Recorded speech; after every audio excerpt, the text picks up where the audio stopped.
arkadaşlar, benim adım Fatma ama arkadaşlar bana kısaca Kezban der. Bildiğiniz üzere Justin Bieber kısa bir zaman sonra Türkiye'ye geliyor. Fakat ben bu konsere gidemeyeceğim. Çünkü biletler çok pahalı ve babam izin vermiyor. Ağlamaktan bakın bıyıklarım ıslandı. Bu ciğerim soldu, kalbim dayanmıyor. Faça atıyorum her gece. Her gece faça atıyorum fakat babam diyor ki sen evinde otur lan şerefsiz diyor bana her gece. Diyor ki bulaşıkları yıka diyor bana. Ben Justin Bieber'ın karısı olacağım. Niye sizin bulaşığınızı yıkayayım ben? Ben Justin Bieber'la evleneceğim ben. Ben Justin Bieber'la evleneceğim. Tabii o benim bıyıklarımı seksi buluyor. Siz bunu bilmiyorsunuz. Şu an ne istesem bana bilet bile verir. Ama istemiyorum.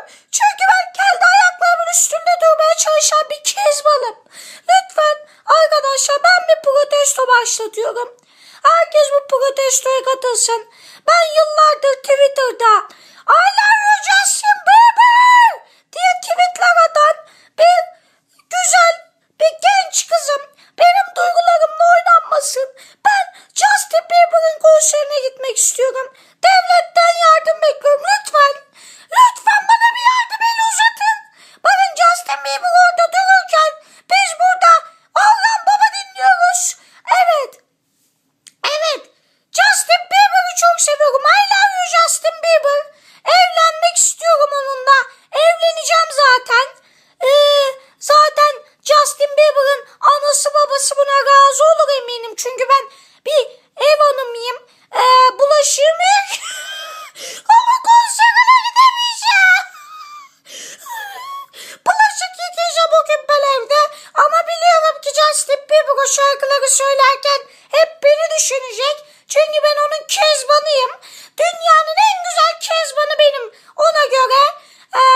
Ben Justin Bieber'ı sevdim. Bizi ayırmayın lütfen. Devletten yardım bekliyorum. Lütfen şu konsere gitmeme yardımcı olun. Lütfen yardımcı olun bize. Babam bana izin vermedi diye ona çok kızdım.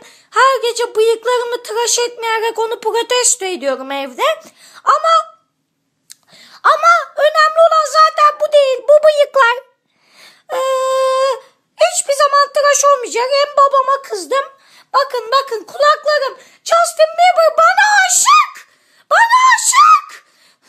Siz bilmiyorsunuz tabii siz. Siz nereden bileceğiniz?